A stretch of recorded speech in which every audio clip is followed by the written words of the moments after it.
Nossa Senhora das Dores, São José, São Pio V, São Pio X, em nome do Pai, do Filho e do Espírito Santo.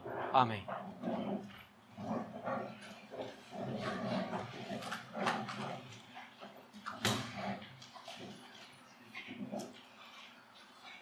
Bem,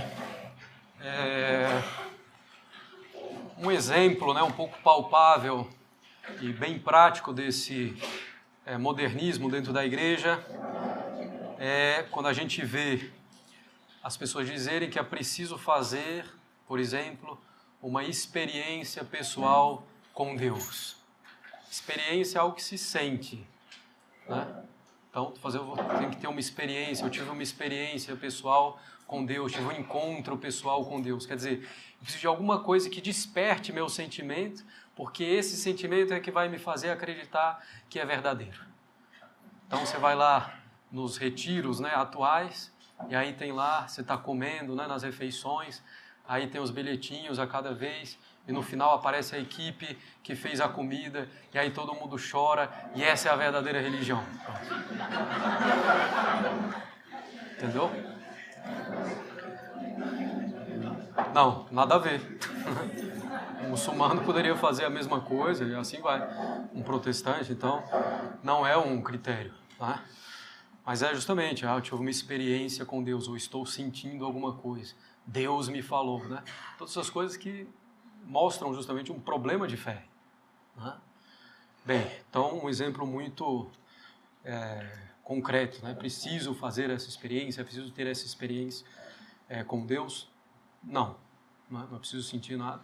É preciso deixar a graça agir, botar a inteligência e a vontade para funcionarem, né? Com humildade. Bem, nós chegamos então, depois dessa introdução importantíssima, espero que tenham conseguido compreender um pouco a importância disso daqui, né? Conseguir analisar também concretamente no dia a dia, né, o que vai acontecendo na igreja, né, de um modo geral, especificamente, com base nesses princípios, certo? Bem, então nós entramos agora propriamente no nosso catecismo, né, que será dividido em 4 partes, classicamente. Primeira parte, o credo dos apóstolos. Nós vamos considerar então tudo o que devemos crer, né, a partir do credo dos apóstolos, esse credo que a gente recita para o terço, né, por exemplo.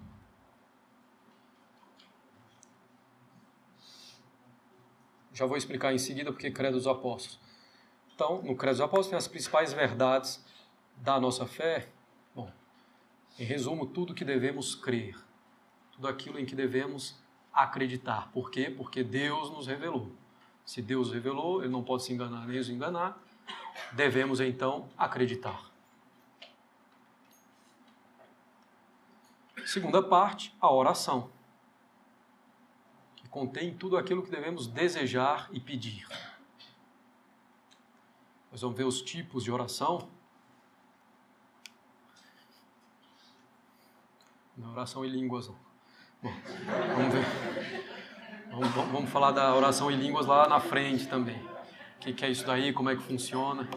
Bom, tipos de oração, oração mental, oração vocal, como rezar bem, o que podemos pedir, por quem podemos rezar, né? Vamos estudar o Pai Nosso e a Ave Maria. Considerar um pouco também o Rosário. Então, tudo que devemos desejar e pedir. Segunda parte. A terceira parte, os mandamentos de Deus e da Igreja. Tudo o que devemos fazer e tudo o que não devemos fazer. Vamos considerar os pecados, as virtudes, certo?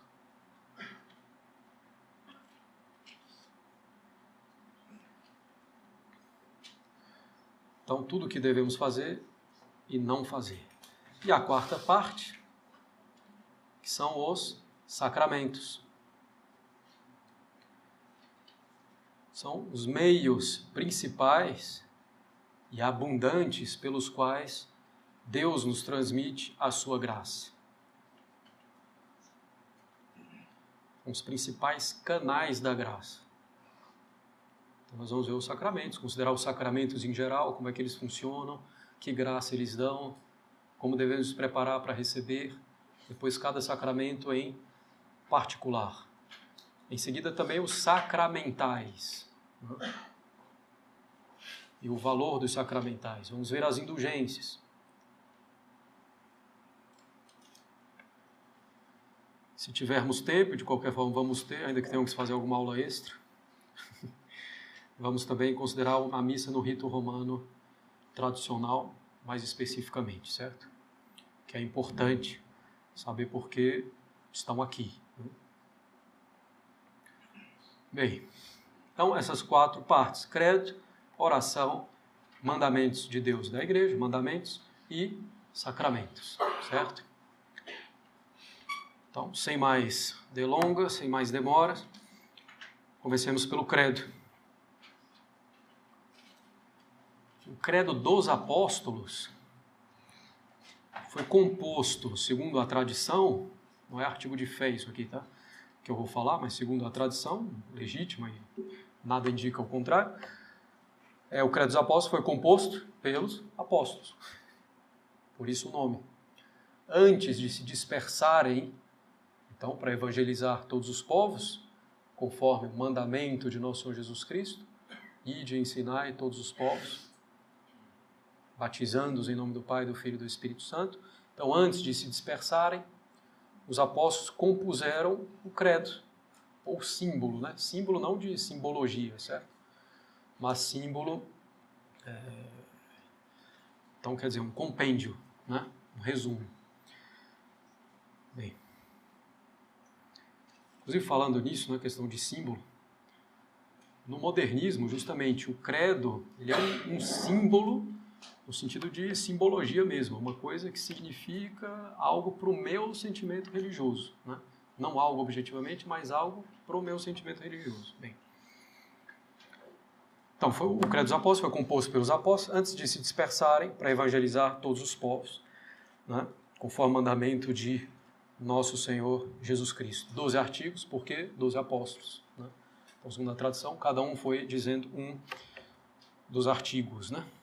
O credo que nós recitamos na missa, né, de domingo, ou algumas outras festas, é o chamado credo niceno-constantinopolitano, né?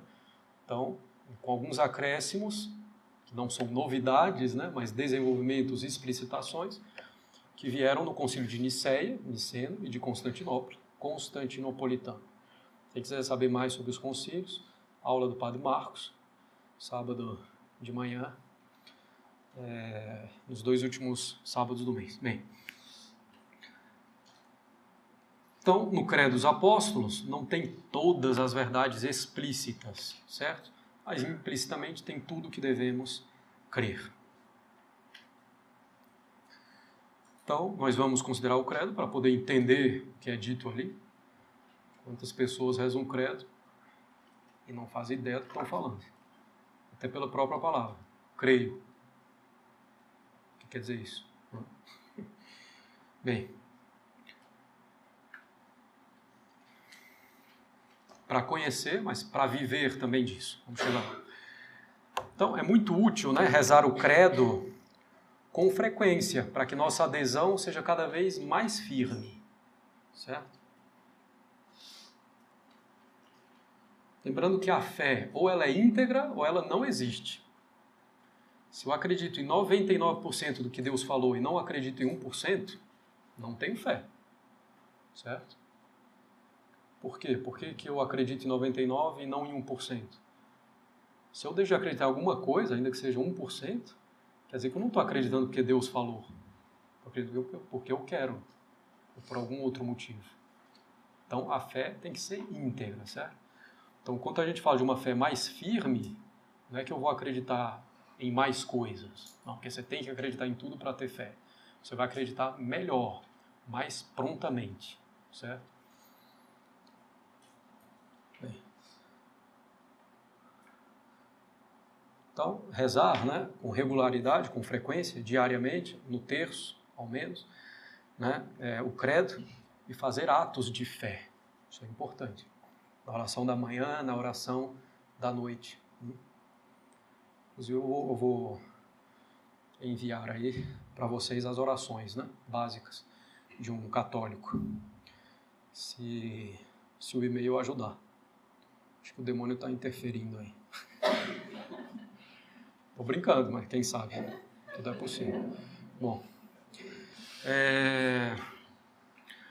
então, nas tentações contra a fé em particular, é preciso rezar, é preciso fazer atos de fé.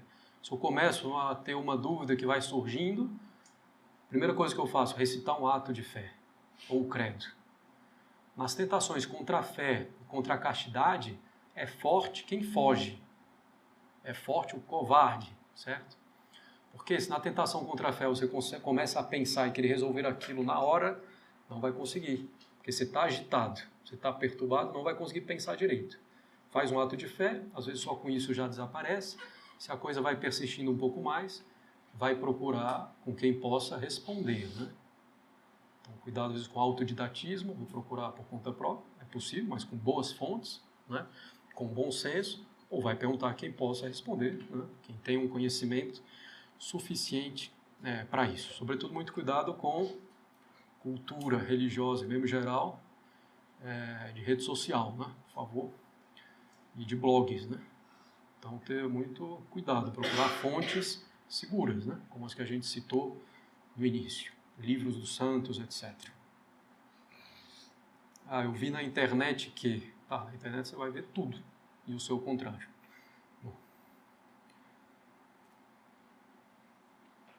Bom, e também, né, o nosso objetivo aqui é ter uma fé viva. Uma fé que se traduz efetivamente em obras, né? Os princípios da fé, do credo, devem nortear toda a minha vida. Todos os aspectos da minha vida. Né? Falar em crer em Deus Pai, Todo-Poderoso. Então, quando a gente falar da criação, o Criador do céu e da terra, a gente vai dizer que Deus nos criou, nos conserva, nos governa. Ter isso em mente em todos os fatos da vida. Deus governa todas as coisas. Certo? Então, procurar viver da fé. Como diz São Paulo, justus ex fide vivit. O justo vive da fé. Viver da fé quer dizer um princípio realmente para a minha vida. Tudo faço com base na fé. E não com base no mundo. Ou não com base no meu gosto, no meu capricho. Justus ex fide vivit. O justo vive da fé. Bem, passamos então ao primeiro artigo do credo.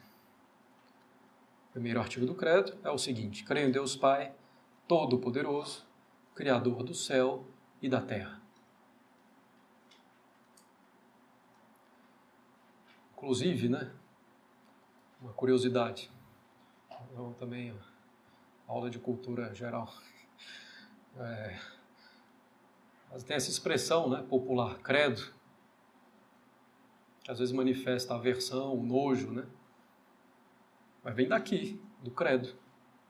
Então tem que tomar um pouco de cuidado ao utilizar essa expressão, que não é uma expressão puramente banal.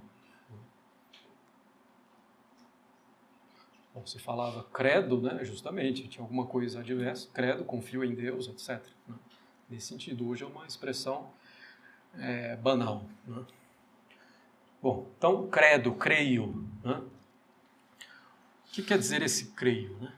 Eu penso, é possível, eu acho, é uma possibilidade? Não, não é isso. Creio aqui quer dizer eu acredito com certeza absoluta, sem nenhuma hesitação, sem nenhuma reserva, sem nenhuma condição. Então, creio com toda certeza, com uma certeza absoluta. Eu creio mais firmemente, com maior certeza, do que se visse com meus próprios olhos. Então, creio em Deus Pai Todo-Poderoso, Criador do céu e da terra, com maior certeza do que eu acredito que isso aqui é preto, a minha batina. Sobretudo que eu sou daltônico. Mas ainda que não fosse. Bom, então, que o preto eu vejo. Então, creio mais firmemente, com maior certeza, do que se visse com meus próprios olhos. Por quê? Porque é Deus quem fala. Deus conhece todas as coisas, mais uma vez, já decoraram, espero. Né? Deus conhece todas as coisas, não pode se enganar, nem nos enganar. Se Deus fala, e eu sei que Ele falou, milagres e profecias, né? Não vou mais ficar justificando a cada vez. Se eu sei que Deus falou, então acredito com certeza absoluta, certo? Deus é a verdade. O Senhor diz, né? Eu sou a verdade. A verdade não pode se enganar, nem nos enganar. Na verdade, não pode haver erro, nem mentira. Deus não pode errar, nem mentir. Então, eu acredito com certeza absoluta. Então, só essa primeira palavra do credo aí já nos diz muito.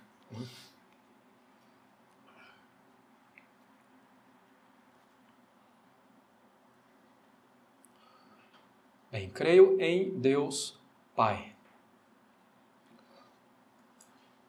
Então, como já dissemos, né, pela razão nós podemos provar a existência de Deus. Mas eu sei que Ele existe também pela revelação, ou só pela revelação, se eu não fiz todo o raciocínio para provar que Deus existe.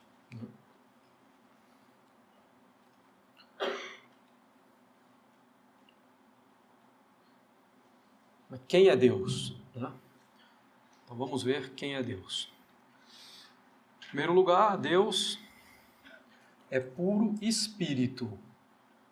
Deus não tem matéria, não tem corpo. Eu espero que seja evidente, mas às vezes não é. Deus é puro espírito. Aí vocês estão imaginando um puro espírito. É impossível imaginar um puro espírito, porque não tem matéria. Bom, mas Deus é um puro espírito, como os anjos são puro espírito. Em certas épocas, né, houve um debate que os anjos teriam uma matéria muito sutil, etc. Não tem, são puro espíritos. Mas justamente, existe uma diferença entre os anjos e Deus, nós vamos continuar vendo agora.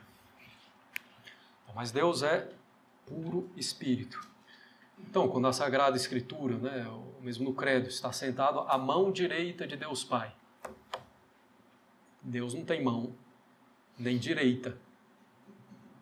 Puro espírito não tem direita ou esquerda. Bem, então, o que significa a mão estar sentado à mão direita de Deus Pai? Nós vamos ver quando chegar lá. Bom, então Deus é puro espírito, não tem matéria alguma, certo? Consequentemente, Deus não é sensível, não posso tocar, não posso sentir Deus de nenhuma forma. Nossa, eu estou sentindo que Deus está presente nesse lugar. Não.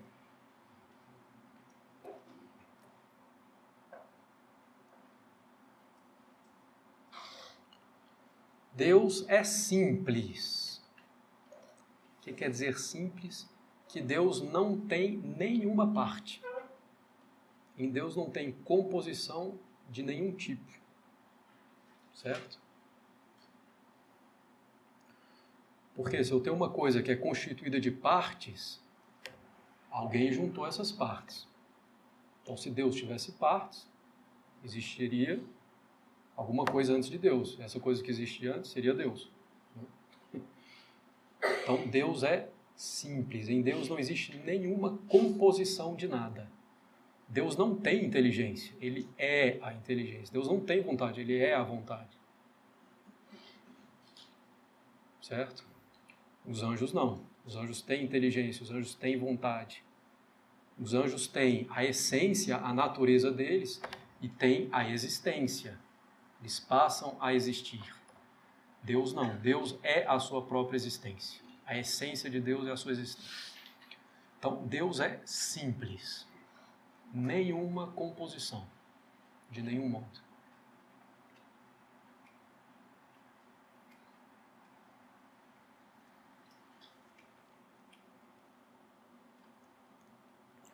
Então, Deus é simples. E essa simplicidade é que é difícil para nós de compreender, certo? Deus em si mesmo é o ser mais inteligível possível, mas nossa inteligência é um pouco fraca, né? Bom, então, puro Espírito, simples, único. Só existe um Deus. É impossível que exista mais de um Deus. Por quê? Porque se existem dois deuses, tem que ter uma diferença entre eles para ser dois. Certo? Se existe uma diferença entre eles, quer dizer que um tem uma perfeição que o outro não tem. Esse que não tem a perfeição não é Deus. Então, é impossível que haja mais de um Deus. Vocês sabem a Santíssima Trindade, um só Deus em 3 pessoas. Nós vamos falar mais para frente. Então, só existe um Deus. Impossível que haja mais de um Deus.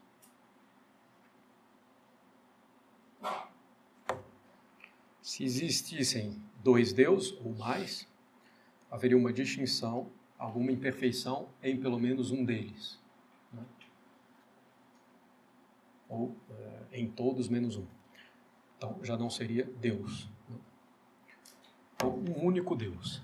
Deus é único. Deus é eterno. Isso aqui que nós estamos falando, inclusive, tudo isso pode ser conhecido só pela razão, né? Certo? Pelas reflexões, etc., pelos raciocínios lógicos, se pode deduzir isso. Bom, então Deus é eterno, sem princípio nem fim. Sem princípio nem fim.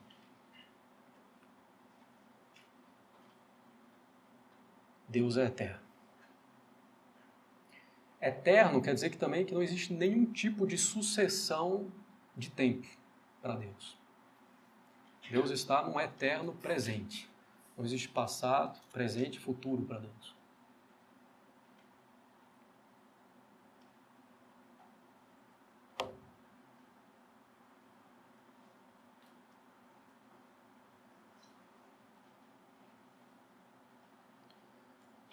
Deus é eterno, sem princípio nem fim. Ao contrário, Ele é o princípio de todas as coisas e Ele é o fim, a finalidade de todas as coisas.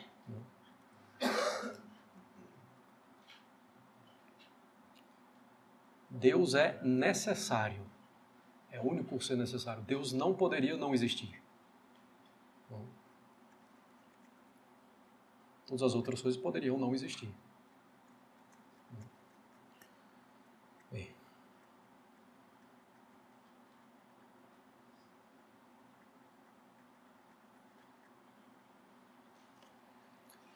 Deus é onipresente. Ele está presente em todos os lugares. Essa onipresença de Deus é de 3 modos. A presença de visão. Deus está presente em todos os lugares, que Ele vê todas as coisas, conhece todas as coisas.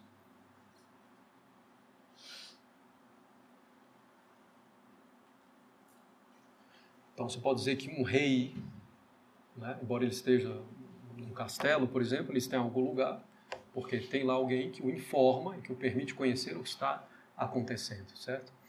Mas, bom, Deus vê diretamente todas as coisas, conhece todas as coisas. Essa onipresença é também por poder.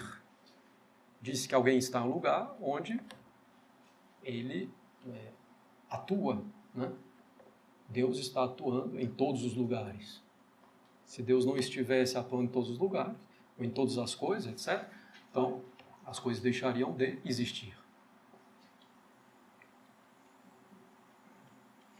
Deus está onipresente em todos os lugares por sua essência.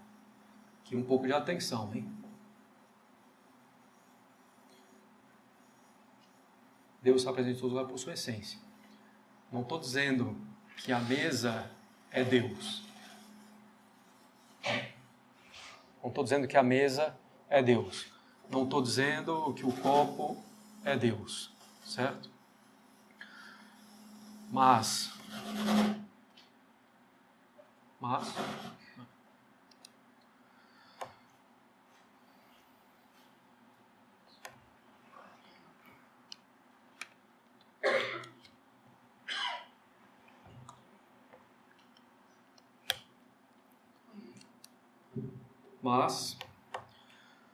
eu estava falando aí? Bom, Deus está presente pela sua essência, mas não estou dizendo que Deus é a essência das coisas. Aí seria panteísmo, né? Seria dizer que tudo é Deus. Não estou falando isso em hipótese nenhuma. Agora, um ser espiritual, ele está presente onde ele age, certo? Um anjo, onde é que ele está? No princípio, em lugar nenhum. Por espírito. Ele estará presente onde ele age. Se ele vem aqui e faz um milagre, por exemplo, o anjo naquela piscina lá em Jerusalém, né, que movia a água, onde é que ele estava naquele momento? Ele estava, então, naquele lugar, movendo a água. Então, o anjo está onde ele age, certo? Então, Deus está onde ele age. Deus está agindo onde? Em todas as coisas, para mantê-las na existência, certo? Agora, em Deus existe uma diferença entre o seu ser, a sua essência e a sua ação? Não, em Deus não existe partes, né? Então, Deus, onde Deus age, ele está com a sua essência, né? Bom, não sei se ficou claro, em todo caso, o mais importante é não achar que Deus é todas as coisas, né? Deus é essa mesa, esse copo, isso aqui, não, até porque seria absurdo, né? A gente acabou de falar que Deus é eterno. Deus é essa caneta, a caneta não existiu para sempre, vai ter um fim, né?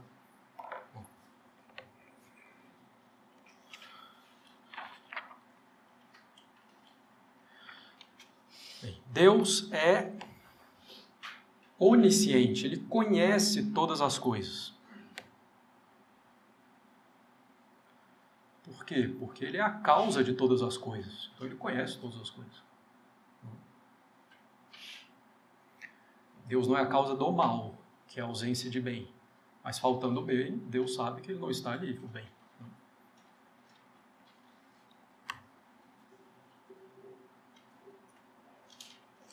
Deus é infinitamente sábio. Quem é sábio? O sábio é aquele que sabe ordenar as coisas, dispor as coisas em ordem, né, de uma maneira conveniente. Diz Aristóteles, sapientes est ordinari. Ordenar pertence ao sábio. Deus é sábio, ele dispôs todas as coisas segundo peso, medida, né? Dispôs todas as coisas com finalidade e utilidade.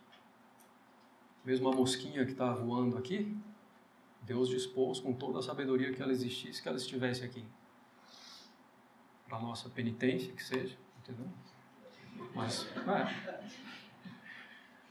com toda a sabedoria, Deus dispôs a flor ali fora, para que, vendo a beleza da flor, nós pudéssemos nos elevar à beleza de Deus.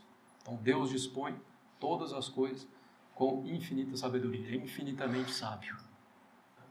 Deus é onipresente, né? Devo sempre então considerar que Deus está presente, né? E viver nessa presença de Deus, que vai me fazer evitar o pecado, que vai me querer fazer viver melhor em cada instante.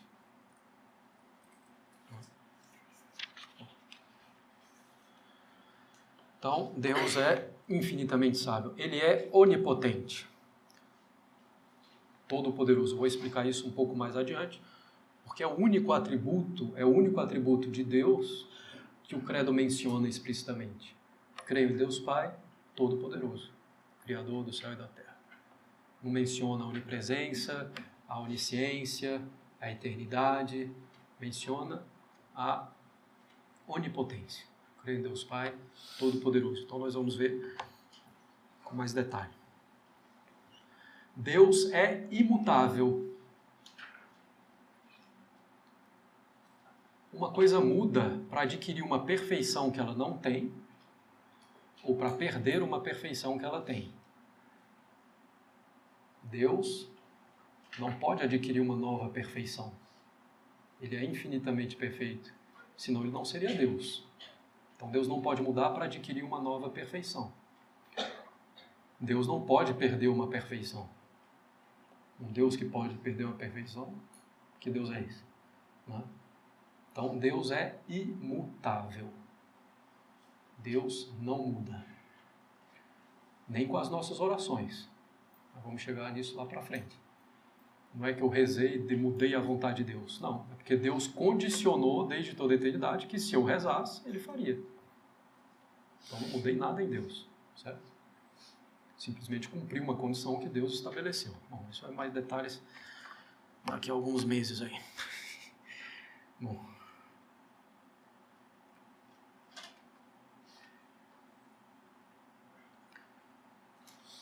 Então, creio em Deus, né? Deus, então, por espírito, simples, único, eterno, onipresente, onisciente, infinitamente sábio, onipotente, imutável.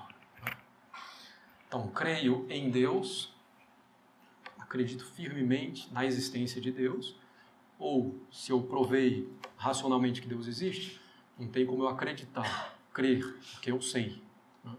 A gente só acredita, só crê naquilo que a gente não vê. Se alguém me perguntar, você crê que essa batina é preta? Vou dizer, não, eu sei que ela é preta. Né? A gente crê naquilo que a gente não vê, que nos é dito por um testemunho, certo? Então, aqui no caso, eu posso crer em Deus, se com a minha razão não cheguei a provar, ou sei que Deus existe, mas creio em tudo aquilo que Ele me fala. Eu acredito com absoluta certeza em tudo aquilo que Ele me fala, certo?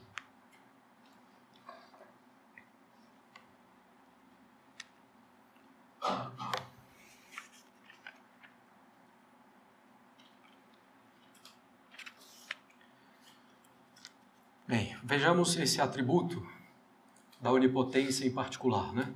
O único que é citado explicitamente no credo. Né? Bem, muito importante, então, considerar esses atributos de Deus. Né?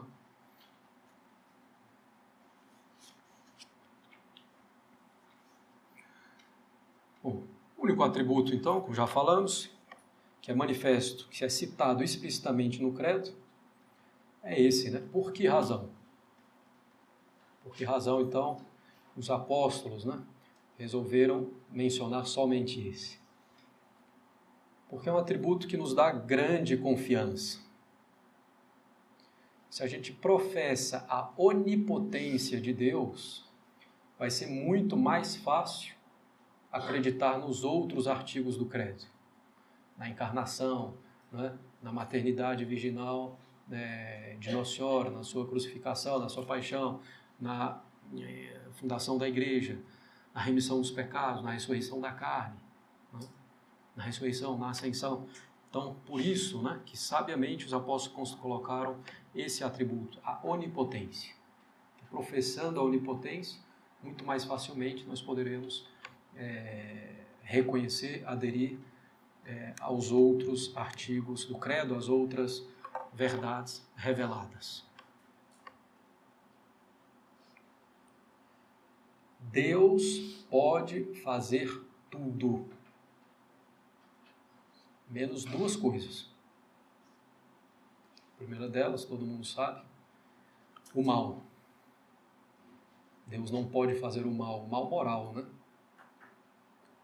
Que é um pecado. Porque o mal moral não é um poder, não é uma perfeição, é uma deficiência. O mal é justamente a ausência de bem. Então, pecar, fazer o mal, não é um poder, né? Então, justamente, sendo todo-poderoso, Deus não pode pecar. Então, Deus pode tudo, menos o mal, o pecado, ou aquilo que é contraditório. Deus não pode fazer um círculo quadrado. Certo? Uma bola quadrada, não pode. Porque uma bola quadrada, os conceitos são contraditórios. Se eu tenho uma bola, não pode ser quadrada, é impossível, certo? Então, o absurdo Deus também não pode fazer. Deus não pode fazer que o pecado seja virtude, que a virtude seja vício.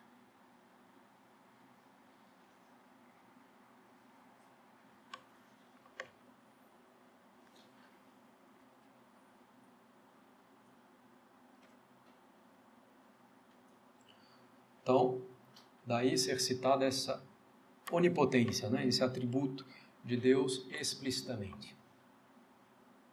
Deus pode fazer tudo. Deus pode fazer que seu Filho se encarne, né? Pode fazer que Nossa Senhora conceba do Espírito Santo, pode fazer que o Verbo encarnado morra na cruz, pode abrir o Mar Vermelho, pode curar os leprosos, pode fazer que Nosso Senhor ressuscite ao terceiro dia, suba aos céus, etc. Pode dar à sua igreja a infalibilidade, com certas condições. Né?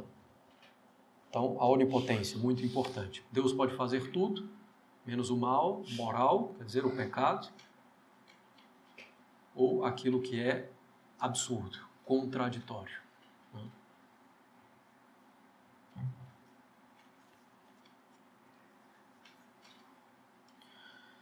Bem, além disso, né? Ainda continuando um pouco os atributos aí de Deus, né? Deus é infinitamente bom. Né? Tem todas as perfeições. Deus é infinitamente bom e amável. Né? Nós amamos o que é bom. Se Deus é infinitamente bom, Ele é infinitamente amável.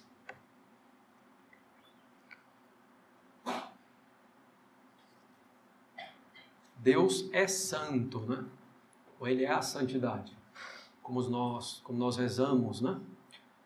Repetindo as palavras dos arcanjos, né? Em Isaías, dos serafins em Isaías. Sanctus, sanctus, sanctus. Né? Santo, santo, santo. 3 vezes para mostrar qual é essa santidade, que é uma santidade plena. 3 vezes para a Santíssima Trindade também, né? O que quer dizer santo, né? Propriamente falando? Santo quer dizer separado. Separado de quê? Do pecado, do mal.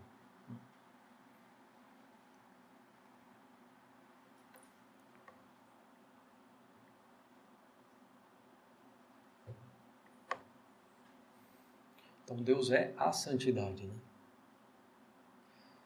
Tanto Deus é a santidade, vamos falar disso mais quando tratarmos do purgatório, Ele não pode ter diante dele ninguém que não seja completamente santo, quer dizer, completamente separado do pecado. Por isso existe um purgatório, para tirar todo o resto do pecado. Bom, Deus é infinitamente justo. Ele é a justiça. Deus dá a cada um que é devido. Né? É justo quem dá a cada um que lhe é devido. Deus recompensa a mínima boa ação, castiga o mínimo pecado.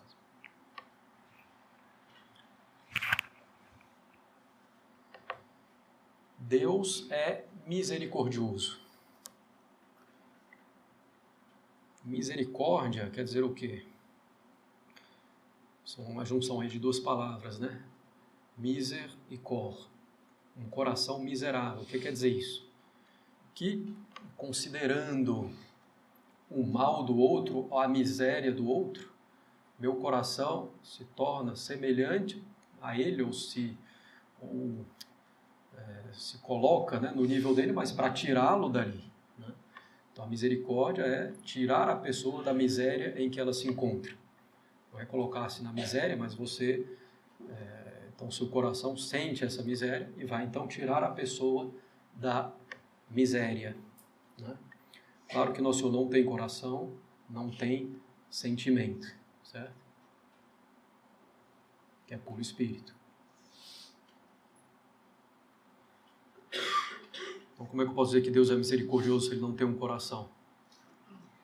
O nosso Senhor tem o efeito da misericórdia. Deus vai nos tirar da miséria, né? Ele é infinitamente misericordioso. Ele nos dá todos os meios para nos tirar da miséria. Todas as graças para isso.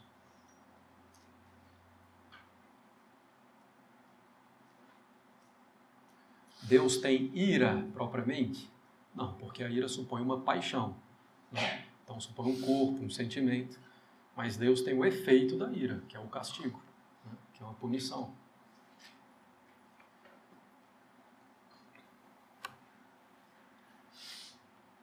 Bem, Deus, sendo puro espírito,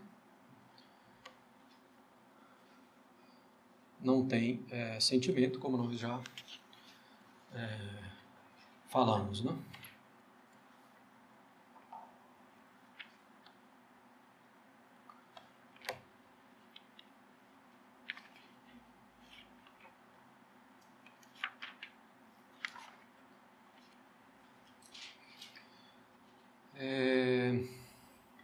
Bem, vamos aproveitar que estamos adiantados, vamos já tratar da Santíssima Trindade. É um pouco puxado, né? Também, 2 vezes no mês. Tem que ser assim.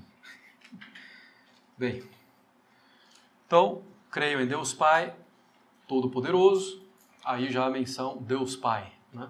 Então, nós já entramos aí na Santíssima Trindade. Por que nós chamamos Deus de Pai? Por 3 motivos. Porque Deus Pai é Pai de Deus Filho. Nós vamos explicar isso um pouco, né? Então, o primeiro motivo para chamar Deus de Pai é porque Deus Pai é Pai de Deus Filho. Né? Nada mais lógico. Segundo motivo, porque Deus nos criou, nos conserva e nos governa para o bem, como deve fazer um pai de família.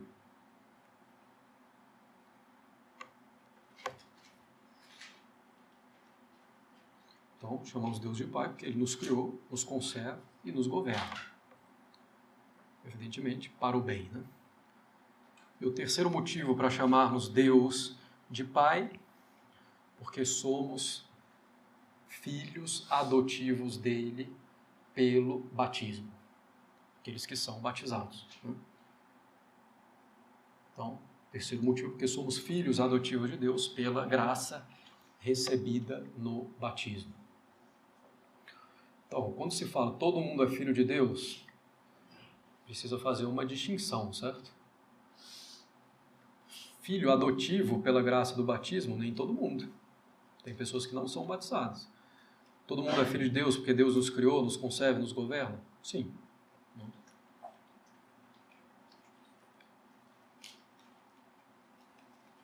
Bem, aqui nós podemos considerar um pouco a Santíssima Trindade, que é uma verdade sobrenatural. É um mistério, né? É uma verdade que, pela nossa simples razão, nós não podemos conhecer. Só conhecemos a Santíssima Trindade, que Deus é um só em 3 pessoas, porque Deus nos revelou, certo?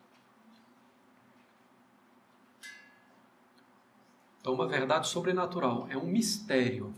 O que é um mistério? Então, uma verdade que nós não podemos compreender plenamente, ainda quando ela é revelada. Quer dizer, a Santíssima Trindade nós não poderemos compreender completamente, perfeitamente. A gente pode compreender melhor, mais profundamente, mas nunca perfeitamente. O que nós podemos fazer também é afastar as objeções. A Santíssima Trindade é impossível por causa disso e disso. Não. Isso daqui se resolve assim, assim. O que faz a teologia? Responde às objeções, certo? Mostra que isso é possível. Então, a Santíssima Trindade, um só Deus em 3 pessoas, é possível.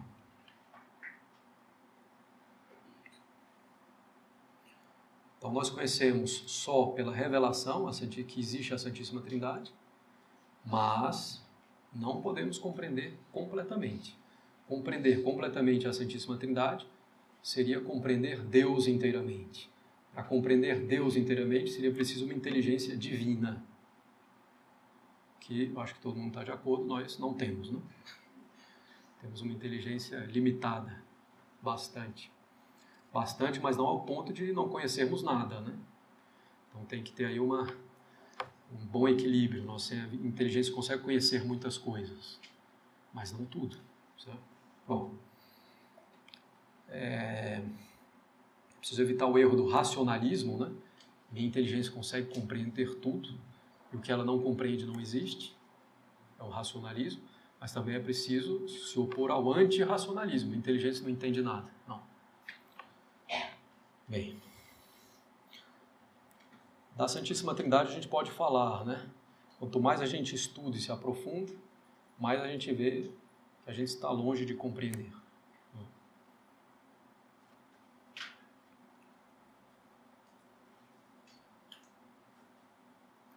Bem, Santíssima Trindade, então um só Deus em 3 pessoas, né? E aí,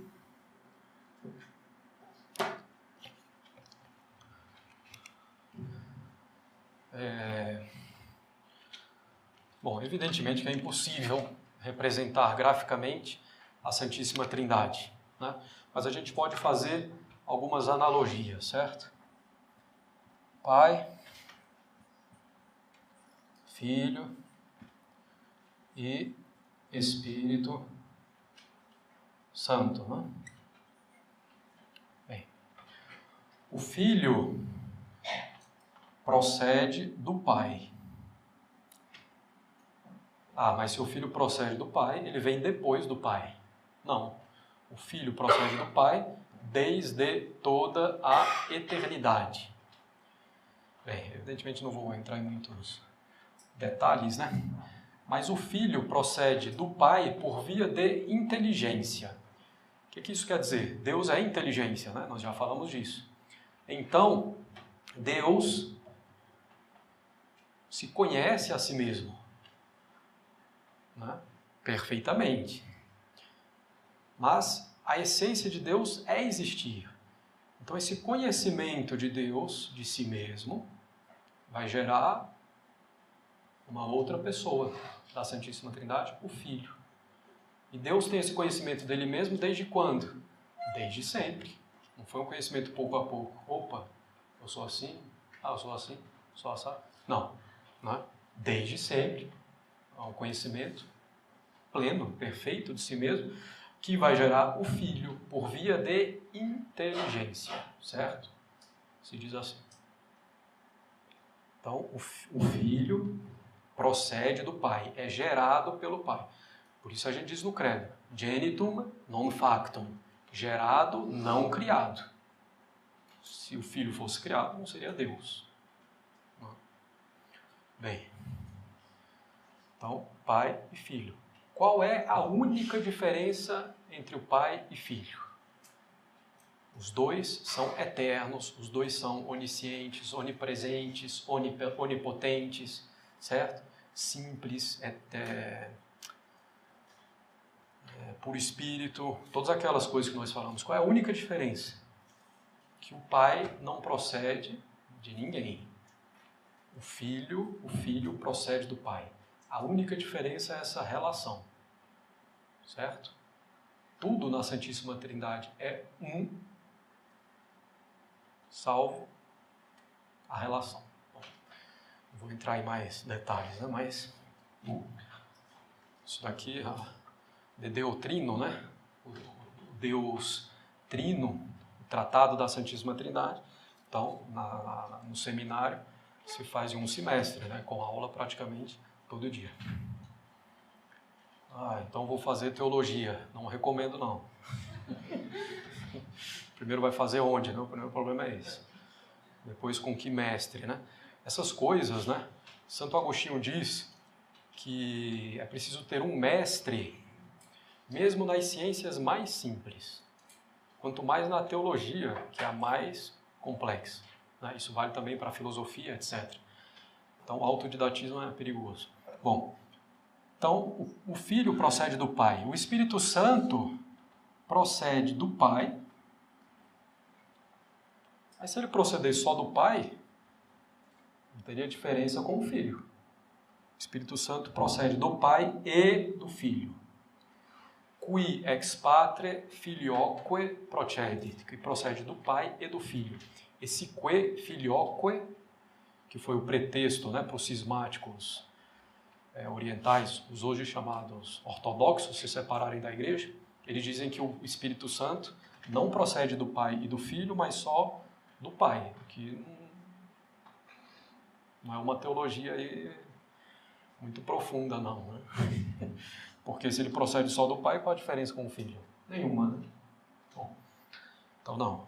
O Espírito Santo procede do pai e do filho, certo? E procede, nós falamos para o filho que ele procede por via de inteligência. O Espírito Santo procede do pai e do filho por via de amor, quer dizer, de vontade, certo?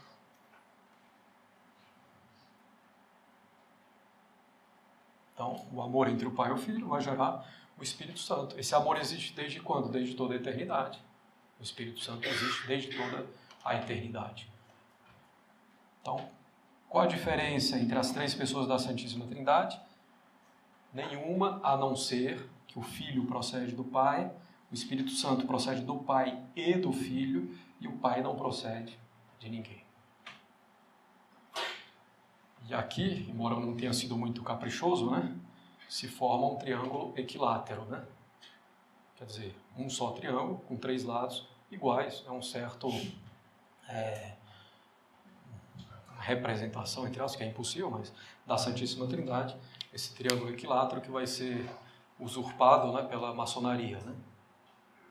Botando o olho no meio.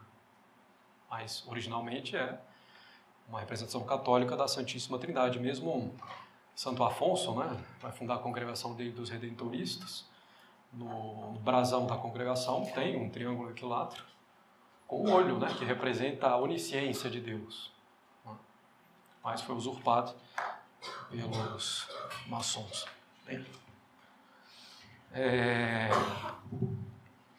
Então, a Santíssima Trindade. Tudo em Deus é um, a não ser aquilo que decorre dessas relações. O Pai não procede de ninguém, o Filho procede do Pai, o Espírito Santo procede do Pai e do Filho, certo?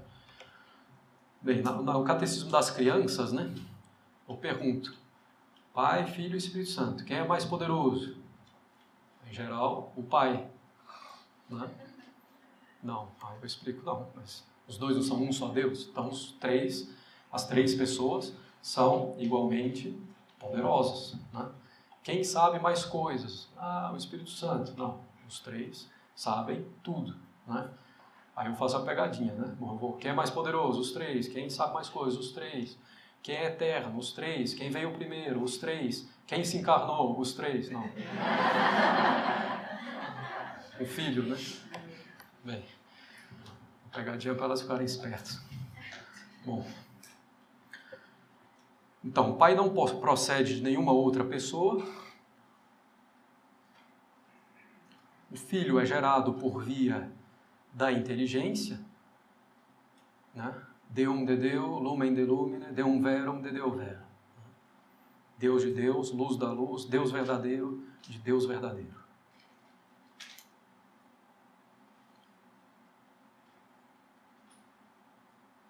E o Espírito Santo, que vem do Pai e do Filho. Qui ex patre, que vem do Pai, filioque, e do Filho. Esse qui no final aí, que parece nada, né? É de uma importância capital. Qui ex patre, filioque, procede, que procede do Pai e do Filho.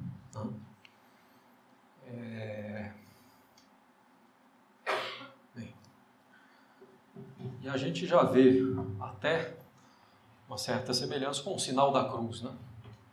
Em nome do Pai, na testa, do Filho e do Espírito Santo, nos ombros, né?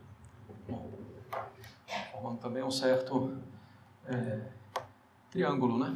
Então, mostrando, um só Deus em três pessoas. E no sinal da cruz, né, se diz em nome do Pai e do Filho e do Espírito Santo.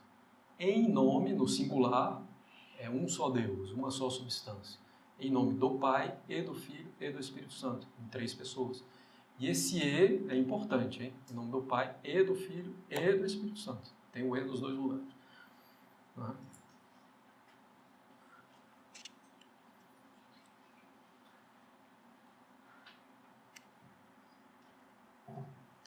Bem, então, é o sinal da cruz, né? Feito na testa, no peito e nos ombros. Né?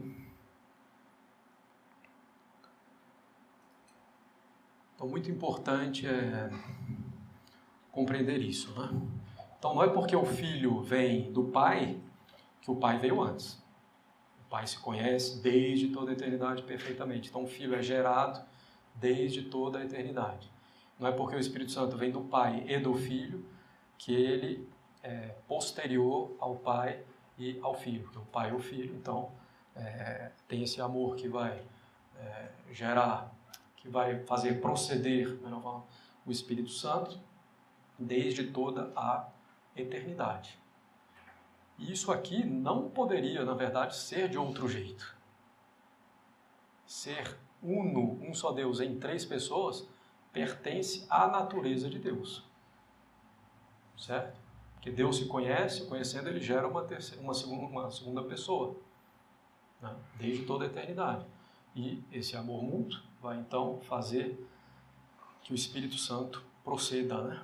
Do Pai e do Filho. Então, um só Deus em três pessoas, que evidentemente fica claro com o nosso Senhor Jesus Cristo, né? Que se apresenta como Filho de Deus, diz que vai enviar o Espírito Paráclito, né? Em algumas passagens, nosso Senhor diz que é o Pai que vai mandar o Espírito Santo, e outras que é Ele, o que mostra que o Espírito Santo procede do Pai e do Filho, certo? No Antigo Testamento, Deus não revelou a Trindade explicitamente. Por quê? Porque havia um risco dos judeus, rodeados, né, por pagãos politeístas, né, com vários deuses, então confundia a Trindade, a Santíssima Trindade, um só Deus em três pessoas, com três deuses. Né? Mas ele deu sinais, né? Em princípio, criavit Deus, né? Celum et terra. No princípio, Deus criou o céu e a terra. No princípio, não é no começo, propriamente. No princípio é o verbo. São João deixa isso muito claro no prólogo do seu evangelho. In princípio era verbo. No princípio era o verbo. Certo? Então Deus criou todas as coisas. Bom, a Santíssima Trindade criou todas as coisas, né? Isso é claro. Vamos falar depois. Mas, bom, com inteligência, né? Então, no princípio, Deus criou o céu e a terra. Nós já temos aí Deus e o princípio que é o verbo. E o Espírito de Deus pairava sobre as águas, o Espírito Santo.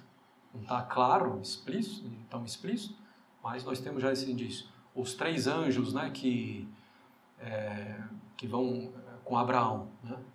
Que Abraão os recebe e os hospeda. Então, a Santíssima Trindade, os sanctos dos serafins, em Isaías, santos, santos, santos. Né? Então, nós temos aí alguns elementos, né, que permitem, quando o Senhor vai revelar isso, né, mais tarde, com a sua vinda, então de ver que, de fato, já estava ali implicitamente. Certo? Bem, então isso é importante, né? O mistério da Santíssima Trindade. Junto com a encarnação, é o principal mistério da nossa santa religião, né? A Santíssima Trindade. Um só Deus em três pessoas. Bem, nós ficamos então hoje por aqui. Alguma dúvida, questão? Entenderam toda a Santíssima Trindade? Se disserem isso, é heresia, hein? Bem.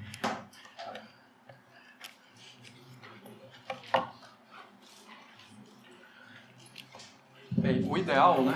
O ideal seriam vocês irem seguindo, né? Justamente com o livro, para ir fixando melhor as coisas, né?